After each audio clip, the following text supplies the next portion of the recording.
If you didn't already know, life in North Korea is very difficult. In the next few minutes, you'll learn about specific social constructs that make the Hermit Kingdom so unique, yet quite frankly inhospitable. One of the key aspects of North Korean culture is conformity, and due to the country's authoritarian government, only the most loyal citizens may reside in the capital city of Pyongyang. They all live by the same exact schedule, which maps out the entire day.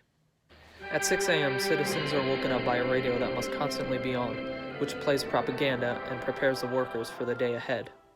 They typically eat a minimal breakfast, consisting of porridge, eggs, or yogurt. Work begins at 8 a.m. with a primarily female workforce, and at noon they have a lunch break, which also consists of a minimal serving of soup or cornflakes. Work ends at 5 p.m., but most have to stay after to plan for the next day of work. Because there is such little entertainment, citizens typically go to sleep by 10 o'clock. Life in the countryside is much harder. People tend to wake up at 5 or 6 a.m. and do manual labor jobs that they are assigned. Because countryside inhabitants are so poor, they will often hunt down frogs, bugs, crickets, hamsters, and snakes to eat. They also save their feces because the government collects it to distribute to farmers who cannot afford animal manure for fertilizer. This makes tapeworms and other parasites a frequent occurrence.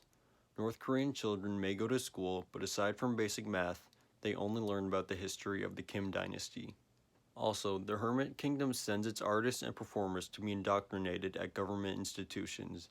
It is believed that smuggling from China is increasing because more commercial brands like Disney, Nike, and Adidas are being spotted in North Korea. Even beauty standards are different, as round bodies and faces are conventionally perceived as being more attractive instead of being slender or skinny, because it implies that they are able to eat a lot and are not malnourished.